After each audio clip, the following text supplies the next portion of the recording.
This is Art Sense, a podcast focused on educating and informing listeners about the past, present, and future of art. I'm Craig Gould. On today's episode, I speak with Andrea Karnes, Chief Curator at the Modern Art Museum of Fort Worth. The museum will be debuting a new group exhibit later this month titled Women Painting Women. The show brings together more than 40 female painters, including giants like Neel and Faith Ringgold, mid-career artists like Saville and Amy Sherald, as well as up-and-coming female artists we should be taking note of. The portraits all fall into roughly 4 categories: the body, nature personified, color as portrait, and selfhood, but are all paintings of women by women. And now, Women Through the Eyes of Women with Andrea Karnes. Andrea Karnes, thank you so much for joining me this week on the Art Sense podcast. Andrea, you have curated an upcoming show at the Modern Art Museum of Fort Worth called Women Painting Women. How would you describe to the prospective guest what they're going to find when they visit the exhibition? Well, that's such a good question. And first of all, thank you, Craig, for having me on. I'm thrilled to be here chatting with you. What I think is with a group exhibition, it's almost like there's something for everyone. At least that's what I hope. There's such a different energy when we present a group show than when it's a monographic show. And we've had many monographic shows in a row, so it was time for a big group show. I think that viewers will hopefully take away the idea that the definition of woman, or, you know, what it means to be feminine identifying and all these things, all these kinds of archetypes have shifted and changed. And so I think when you see the exhibition, you'll see every type of representation of what a woman is, especially now that it's been shaken loose from its binary definitions. That's a topic that kind of came up loosely in a previous episode when I was speaking with the artist Swoon. And that's the whole notion of the feminine versus the feminist. And I'm sure as a curator, you probably made a conscious decision between the two as you were bringing together the show. You know, it's a hard one because in the beginning, I was just going to make the show about American women. And then there would have been a really big conversation about feminism. But when I decided to make it international, you know, different things were happening globally at different times for different reasons. So it wasn't going to be something that I could latch onto in terms of the exhibition. There is a definite conversation within the exhibition about the feminist wave of the 1960s and forward. And there's a conversation about how that was largely a white woman's movement, and that black women artists were sort of caught in the middle or not sure they wanted to be a part of that cause. So I think there is definitely a conversation about feminism. And then in terms of femininity, I think, again, the definition of what it means to be a woman has opened up broadly. So queerness is represented in the exhibition. Also just the very archetypal tropes of, objectified women are also broached by some artists. Some artists work within those tropes as a way of critiquing, and some artists work completely against those tropes as a way of critiquing. So there's kind of some of everything. I feel like there are multiple perspectives at every turn, which is why I think viewers can all find something they connect with, or find something that feels disagreeable or weird or uncomfortable, or I don't know, any of those things could happen. Any kind of emotion, could come from these paintings because it's such a diverse group of who's represented and who's representing them. So when you're curating a show like this, are you looking for that diversity of perspectives, or are you looking for like commonalities in a shared female perspective. Is that even such a thing? I mean, is there such a thing as a shared female perspective, or do we find that it's incredibly diverse? So I think that question has been debated for a long time, for decades and decades, since probably the mid-20th century, if there is a feminine aesthetic or a feminine perspective. And I didn't really attempt to answer that question within the exhibition, but in terms of like shared or commonalities among the painters, I did divide the exhibition into 4 themes. So, and that was just a way for me of organizing the exhibition, just looking for common threads, Mm-hmm. And at first I thought I would make the exhibition American, as I said, but I also thought I would make it a historic exhibition, or at least a chronological exhibition. But the more I researched, the more I realized there are times throughout history that women just weren't making paintings or figuration at certain times. Like, for example, in the 70s and 80s, really even 60s, 70s, and 80s, women artists for the large part were working with photography and performance, not painting. So to do a chronological exhibition, there would have been some holes, some pretty big holes. So I decided to arrange the exhibition thematically. So that's a long way of answering your question, really. But yes, there are definite commonalities. I divided into 4 themes, but the themes are fluid, and almost any one of the artists could be, in a different theme than they're discussed within. And I said that pretty clearly in both the catalog and the introductory panel to the exhibition. Can we back up and kind of talk about how a show like this even starts in your mind? I mean, as at some point you came up with the concept, did you immediately start making a list of artists that you wanted to include, or how does it start at the very beginning? Yes, I was, in the beginning, I was collecting images of paintings. I mean, collecting, meaning like maybe printing them or whatever, or making a copy out of a book, and just thinking about certain artists and what they might have in common. And then I kind of narrowed it down to women, which sounds weird, but I mean, in the beginning, I was thinking that men might be in the exhibition too. And there are some men in some of the paintings. But I wasn't sure what I was doing in the beginning. I was just collecting images. And then really, this is a pandemic exhibition. When we all got shut in the first time, I went home one day at the end of March or middle of March with a whole bunch of files. And the one for Women Painting Women was one of those files. And just in thinking of what I could do research-wise from home, I started to like the idea more and more of an exhibition of women painters who paint women as subject matter, because I had seen a lot of the women's work in person, like almost all of them.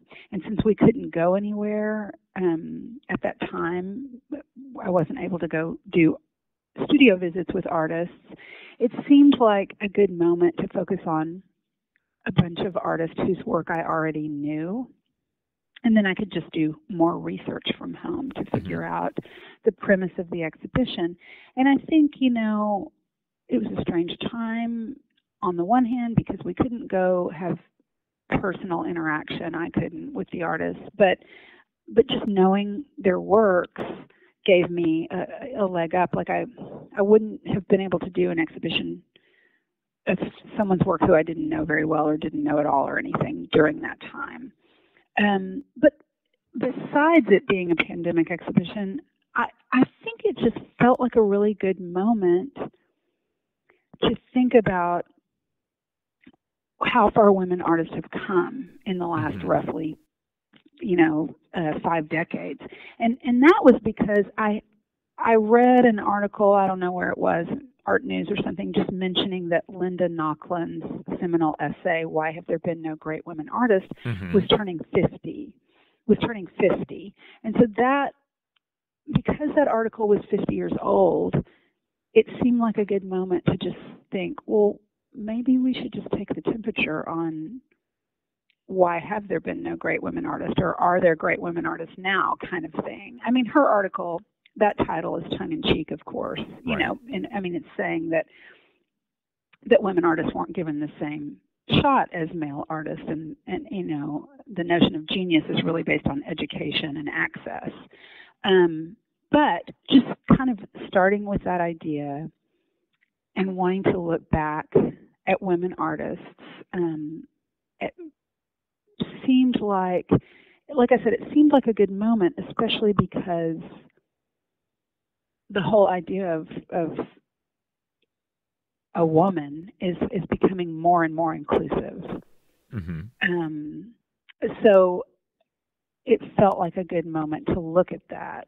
And also because of all of the kind of implicit whiteness, even in the middle of the 20th century, with both the subjects of paintings and the viewers of paintings, you know, the gazer and the gazed upon, there's kind of been an implicit whiteness, and I think that has also opened up dramatically since the mid-20th century. So I wanted to take a look at that as well, and how women artists are kind of dealing with subjects such as race and identity and gender and sexuality.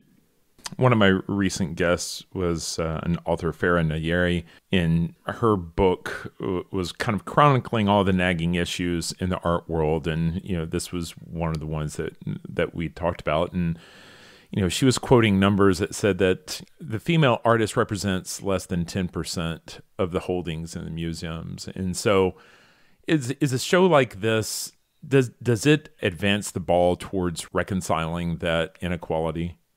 Well, I hope so. What I will say about that is I think it's being reconciled globally right now.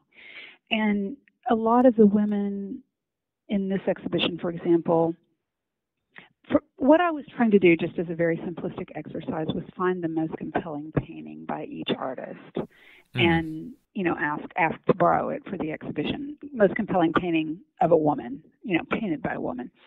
And I had to rework that a few times because a lot of these women artists, especially the trailblazers, are having major retrospectives right now.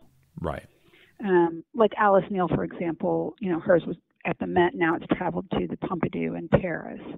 Joan Simmel, I do have the Joan Simmel that I wanted, but I had to negotiate with Philadelphia because they're closing a show right when I'm trying to open this show, a retrospective of her work. Many others, actually. Oh, Faith Ringgold has a big 3-floor show up at the New Museum in New York. So I think that, I mean, I don't know about within permanent collections, but in terms of women getting airplay that they didn't get before, I think it's happening now. Do you think that we're seeing a quickening of that since the Me Too movement, since you know, the events of George Floyd? I mean, are we seeing, you know, that programming is reflecting more female voices, more minority voices? Would this show have bubbled up to the top in this state, say, 10 years ago? You know, that's a hard question to answer. Yes, I think that there are more exhibitions like this currently, but also if you look at our exhibition history for the last, you can go back farther than 10 years, we've always had really diverse programming at the Modern, and I mean, I can't speak for every museum, but we really have.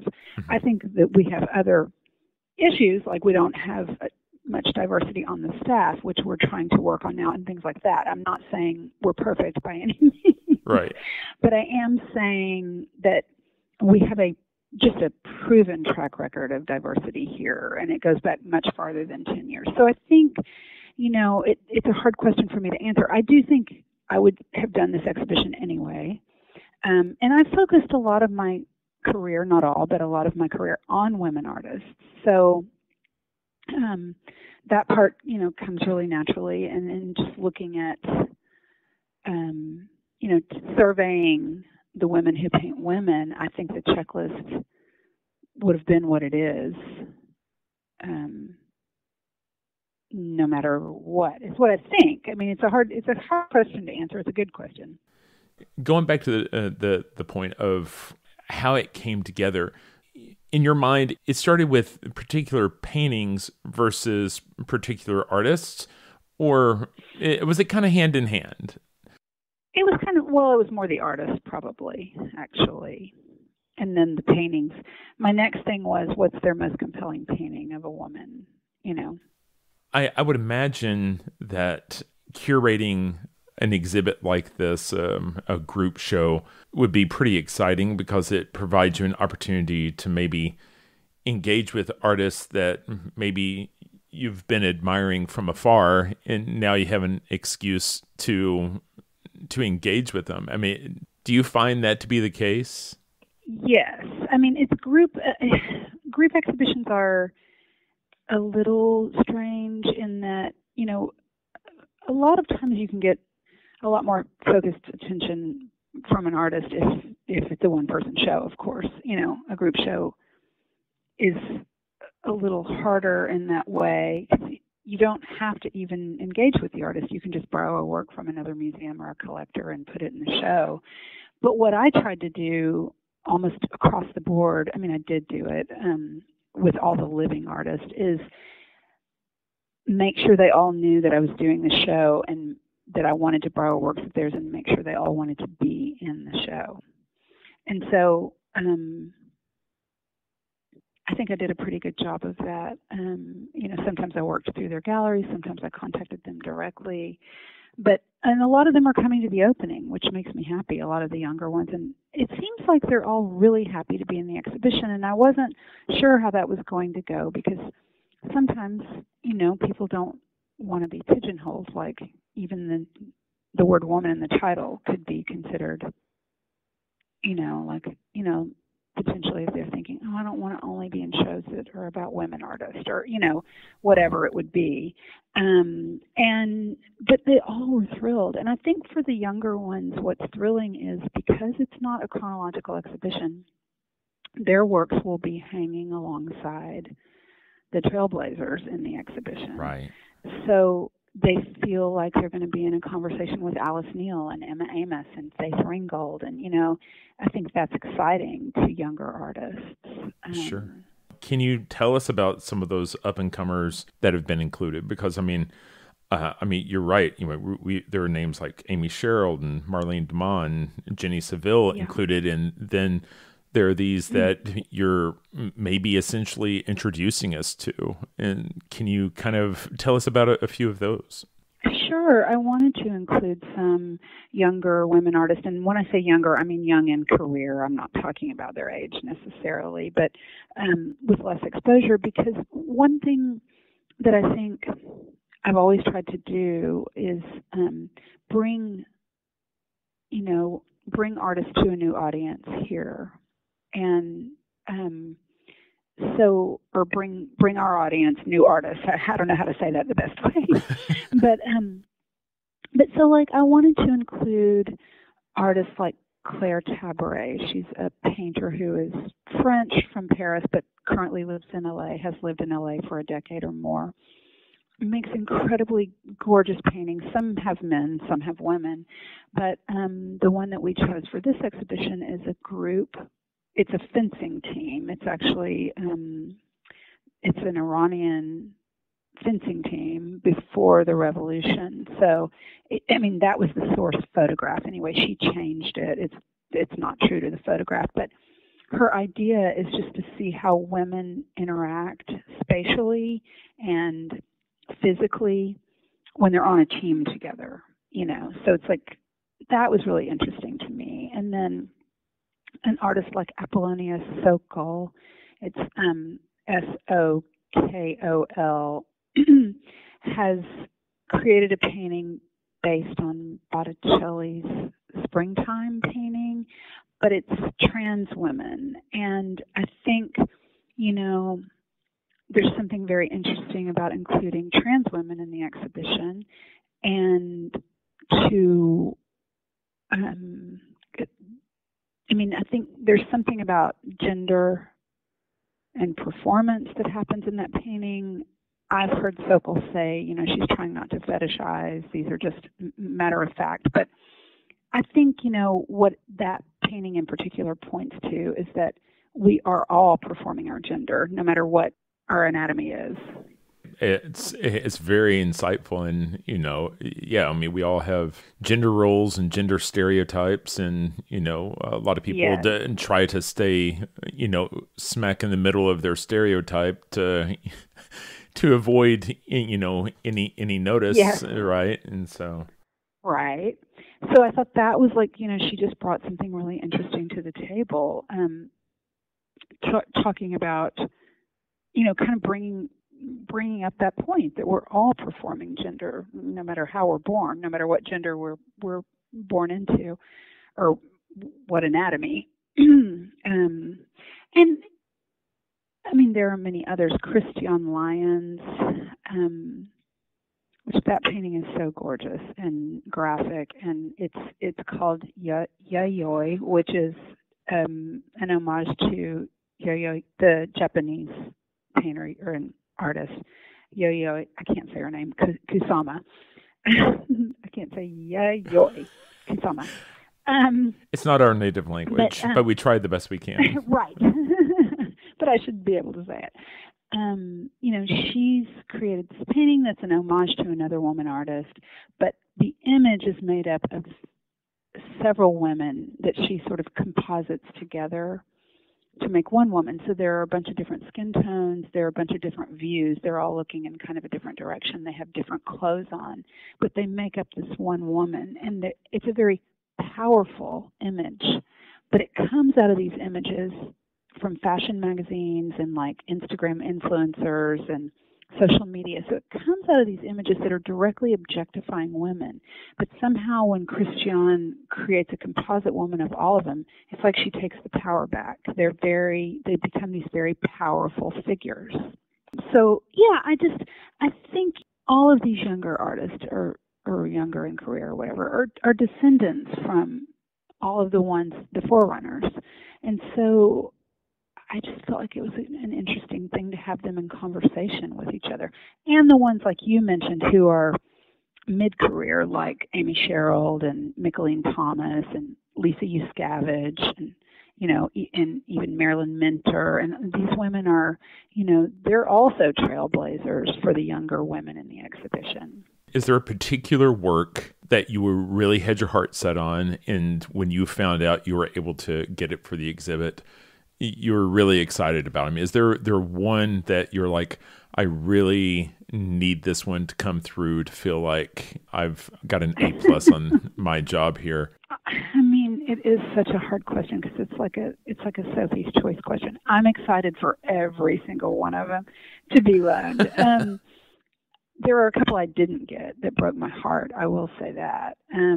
Well, we'll go there. So, what broke your heart? Well, Faith Ringgold has a large-scale exhibition right now, and so the ones I initially asked for, and I'm not going to say what they were granted, and then it was retracted for that big exhibition, which is totally fair. It's totally understandable, 100%.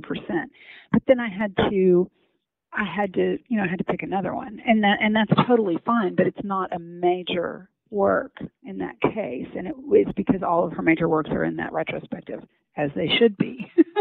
It was just a timing thing. And with Alice Neel, because of her retrospective too, I worked with her gallery and I found an amazing one, but it wasn't the one I initially wanted, or you know what I mean. That happened a couple of times, but again, all for good reasons. It's because those women are having retrospectives, and so their major works are tied up with the retrospective. I will say I was holding my breath on the Amy Sherald painting that I wanted, that is on the cover of the catalog and in the exhibition, and I got it. So that was one that I was I was like, yes, thrilled, but most of them are the ones I wanted. So it's, I think it worked out actually pretty well in that way. It's only paintings. Like you said, it could have gone into photography. It could have gone into 3D. Why, at the end of the day, did we limit ourselves to only paintings? Does it have something to do with the male patriarchy that's kind of associated with painting? Yes, it has to do with that, painting has traditionally been kind of a privileged medium for white men.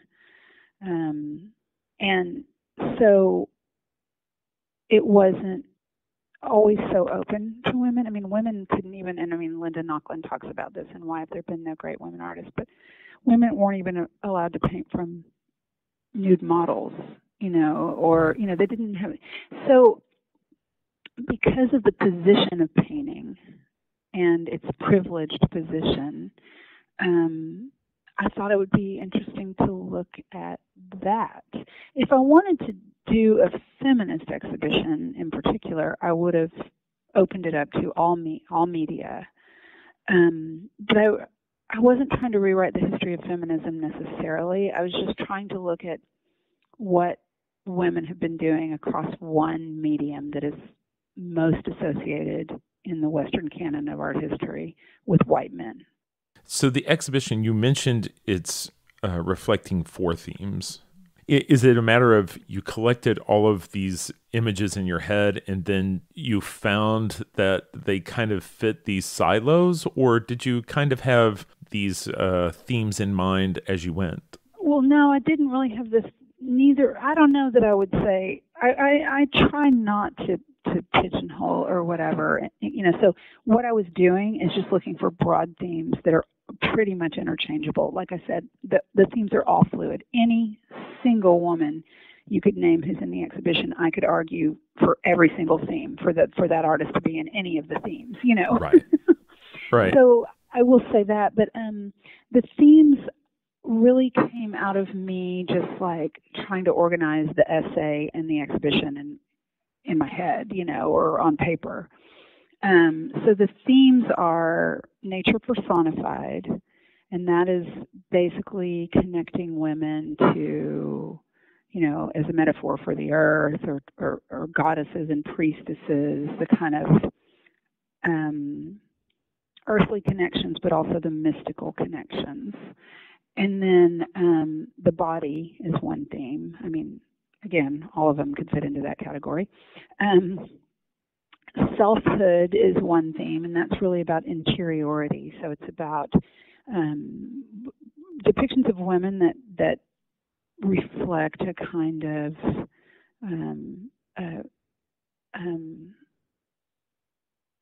introverted moment or a psychology that is kind of interior. And then the 4th theme is color as identity, and it's about using color to portray a mood or to tell something about identity. We're about 3 weeks out, so you haven't started hanging yet, I assume. Will you hang according to those themes, or yes. Okay. And so right now, are you working with thumbnails and scale models of your space to kind of figure out the sight lines there, or what does that process look like for you? Because so I have a whiteboard, and I have maquettes that are scaled to the whiteboards. There's 2 whiteboards, one of each of our floors of gallery spaces, and the gallery spaces are demarcated, with adhesive vinyl that's on the whiteboards. And then I have maquettes that are scaled to the spaces, and they have magnets on them. So that's sort of the way we start here. I mean, it's a 2-dimensional process. Our building's so big now. In the old building, we had a foam core model. But this building is so big, it would take up like a whole room to do that. So, so we do the whiteboards instead, and I usually puzzle that out for a long time before the paintings ever get here, which I've been doing. And it never works out exactly on paper or in person like it does on paper, which is fine with me because that's the exhilarating part, is when you have to figure out those pieces of the puzzle when everything is actually here in person. But I have designated the rooms, like what rooms will be which theme. Mm-hmm. And then I have placed the maquettes within the rooms where I think they'll go. But like I said, there'll be a lot of juggling and moving around once the works are here in person. But that's how the process starts, and that helps the other people, the installation crew and the people who uncrate the works, the people who intake the works, that helps them figure out what gallery to even open a crate in, or, that kind of thing. So the show is May 15th to September 25th, if I have my dates right. And so that's right around the corner. And if people wanted more information about viewing the work online, or purchasing the catalog, or buying tickets, or information about the opening, where's the best place to send someone? Well, the best place would be at www.themodern.org. We usually have everything pretty well laid out there in terms of programming and tours and exhibition dates and all of those things. Andrea, I really appreciate your time today. I really can't wait to see the exhibit, and I really appreciate you taking time out of your afternoon to talk to me about your vision, and congratulations on the culmination of a lot of hard work. Thank you, Craig. I'm so excited to start getting, I'm just ready for everything to be on the walls and the doors to be open. Right, exactly. That's all the time we have for this week. You've been listening to Art Sense. You can find the show on Apple Podcasts, iTunes, Google Play, Stitcher Radio, Spotify, or your favorite podcast app. If you've enjoyed this podcast, be sure to subscribe. And while you're there, please rate the show and leave a quick review. Your feedback is the key to other folks finding us. And if you'd like to see images related to the conversation, read the transcript, and find other bonus features, you can go to cambia.art and click on the podcast tab. If you'd like to reach out to me, you can email me at craig@cambia.art. Thanks for listening.